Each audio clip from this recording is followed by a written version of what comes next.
Welcome to Tech Notice. As you might have remembered, I've done a few I upgraded again PC builds on this channel, and everyone was mad because that was the time where slowly it started to come out that Intel's 13th and 14th gen a little bit of a ticking time bomb because their CPUs degraded.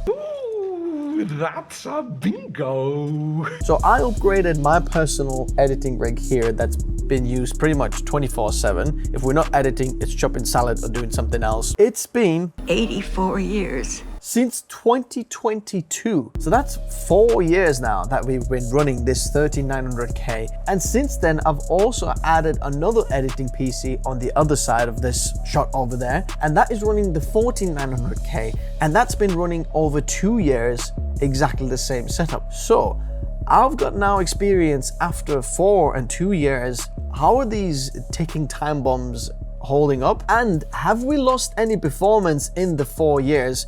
We're gonna do the test now. Now let's talk about the specs on this here, because I've upgraded the GPU but not the rest of the system. And the rest of the system has remained the same since I've upgraded the case and some other things around it a few times, cooling and other bits. So this is the 13900K. I have actually installed it with the contact frame, so that should keep the CPU a little bit better as well. I've got 128 gigabytes of RAM, and that's running at 5000 megahertz or 5000 mega transfers per second. And as you can see here, that has not caused me any issues. So we haven't been crashing this, but 5000 has been the kind of the sweet spot.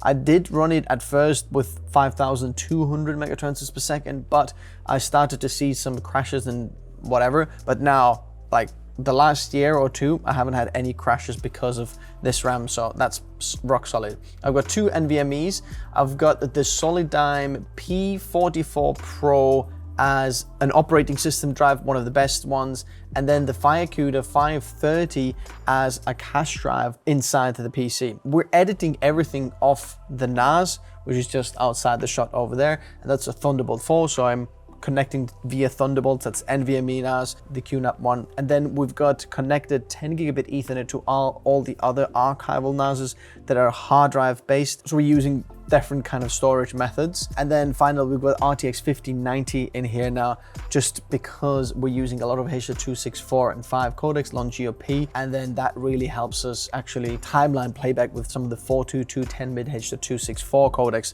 which is a lot better now. Now, to put in context, there was a lot of issues with BIOS, and Intel released BIOS updates and microcode updates that allegedly actually fixed the issue. Because I was very much in tune with the story and kind of following the updates, I have been updating my BIOS on both of these systems. Whenever I heard something, I was like, okay, I gotta update the BIOS and everything. So they should be somewhat up to date, but in the last year or so, I haven't updated the latest. This is Z790 Creator Wi-Fi motherboard, so I don't know what the latest in there is. And another thing, what I have done is I have run the PL1 and PL2 limit as Intel performance settings.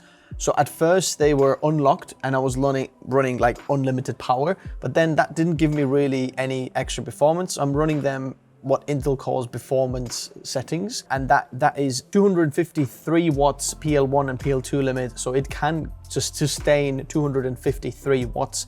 So I don't know if, oh look at that, package thermal throttling. So we have somehow thermally throttled, core thermal throttling, look at that. Yep, P-Core 3 and 2, they have thermal throttled, and we've gone to 95 degrees. That's very interesting. So I haven't updated the thermal paste or anything whatsoever. Maybe we're gonna have to do that, we're gonna see. Because if I'm seeing thermal throttling here, we might have to add that there. But we can see that during the 19 hours that it's been on here while exporting, editing, and doing all sorts of other things, we've pulled 248 watts. So that's almost 253 watts, what it says in there. And then we've hit 93 degrees. Some of the cores have gone to 95 degrees. Let's see. Yes, P-Core 7 is 95 degrees, and then the next one down is 93. So it's gone quite hot, but we're gonna see. Oh, it says reboot system, so let's reboot. Another thing, if you are a creator and you're using 50 series GPUs, what I recommend you to do is disable iGPU. And this is somewhat conflicting information what I've given you in the past, but that's because the iGPU gave you extra codecs that they could hardware accelerate on a timeline. But now, because the 50 series is actually better than the iGPU will just kind of be confusing, because sometimes it might use the iGPU, but the NVIDIA encoders, decoders are just so much better. I would recommend taking the iGPU just so that you're not accidentally using iGPU for rendering or for whatever, when it can actually go on the dedicated GPU. I've got a BIOS number here, which is 2801, and the latest BIOS here is 3107. So there's been 1, 2, 3 BIOS updates since then. So we'll do it with the old BIOS now, and then perhaps we might update the BIOS later as well. I'm trying to minimize all the background tasks as little as possible. Look at that, we've already gone to 88 degrees or something like that in there. So we're gonna do the first test with the hardware info open on this side, because I wanna measure the temperatures. I haven't tested this for like years. So now I know what score I should be getting. So 3900K should be getting 1820 score. So that's like on my test bench setup that we've done on that side. So let's see if we can do that. 1820. Interestingly, at the moment, we're not thermally throttling. We've been pulling 250 something watts in there. 253 watts, so literally the maximum what we've set for PL1 PL2 limits. The package is 84 degrees. Some of the cores have gone to 88 degrees at maximum, but core temperatures right now, the average is 68. Because some of the E cores obviously are lower temperatures, but we'll see. Oh my goodness.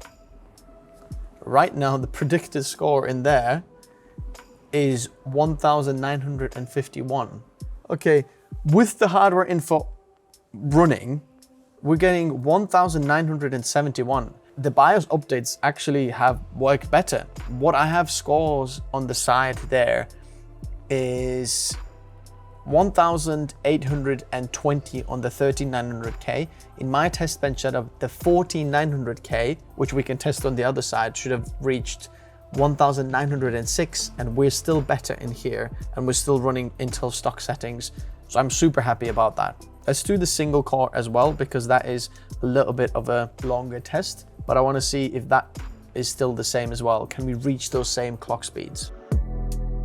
Okay, the test just completed and we got 124 points. My testing is 131, so we're about 7 points off, but most likely because running this in the background and I was actually clicking on the screen there, we can lose a couple of points. I'm actually quite happy with the performance. I did not expect my multi-core performance to get better over time, but seems like the voltage and everything, it actually is better. So the takeaway from this here is update your BIOS. If you haven't updated your BIOS yet, it actually makes a difference. And I can see that the new update also has ME firmware version update, BIOS version update, and so on. So I'm gonna download and update that in here, while we're gonna move on to the other 14900K and then see if that is any different. So we have moved over to this side of the editing rig. Maybe you've noticed that on the studio tour, but what we're running in here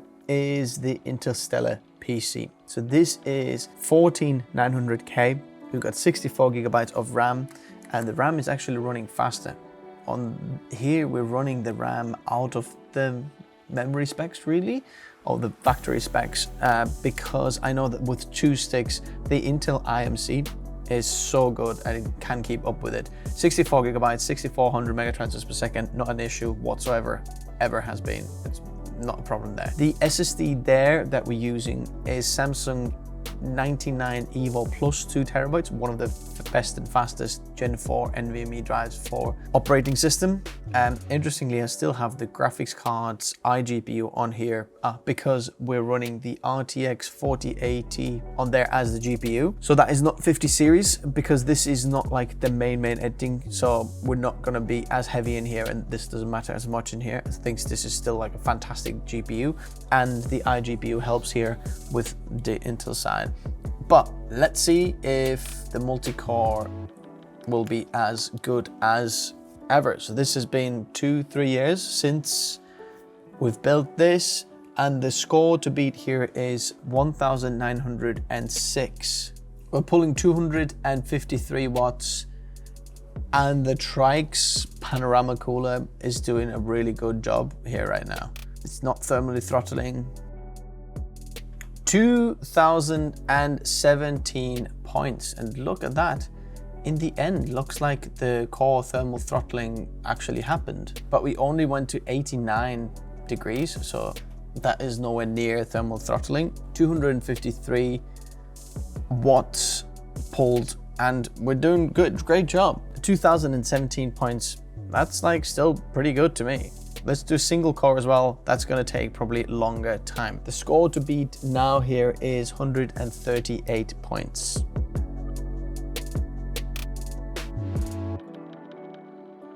So we completed the single test, which was 133 points, and it was 138 to beat. So it is slightly slower, but we have hardware info running in the background, which will take some of the single core performance off because, you know, it's still trying to pull all the data from there. So that's within margin of error. That's less than 2% or 2.5% what we've seen difference in here. So this is still performing very, very well. I guess the thing to learn here is if you update your BIOS, seems like maybe this was not a problem. But I would love to know if you have experienced any of the problems, because I'm literally running these all the time. I never turn the PC off, never. It's just all the time on in here. And I'd love to know if you have experienced something similar. Do you notice any difference? But to me, it seems to be working completely fine. I don't know what the issue has been about because I haven't experienced it. And that's why I recommended these to everybody. Do you agree? Do you not agree? Let me know in the comment section below. Oh, and remember, update your BIOS. If you haven't yet, you should. Congratulations! If you've reached this part of the video, you're in the top 13% of people's attention graph.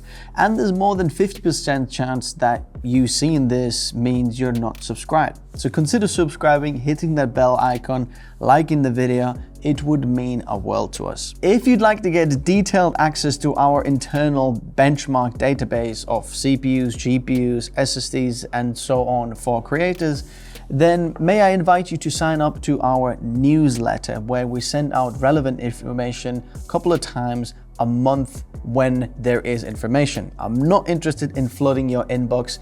This is when there is good information to share for your creative workflow, then we'll send those emails out. And also you'll get the most exclusive access to some of the behind the scenes, perhaps even giveaways. So scan that QR code or link in the description below. If you've got any urgent questions to me personally, you can always reach out on Minect. I'll always get back to my messages. If you're looking for a new hoodie, may I recommend this one. This is not just any cheap random hoodie. This is a high quality hoodie that you can get. And when purchasing this, we get a small little kickback to help us build what we're building here. My passion is to help creators choose the best tech for their workflow and help them save some money in the process. This is Tech Notice, and if you've reached this part of the video, you have been upgraded to the top 5% of the people who ever see this part.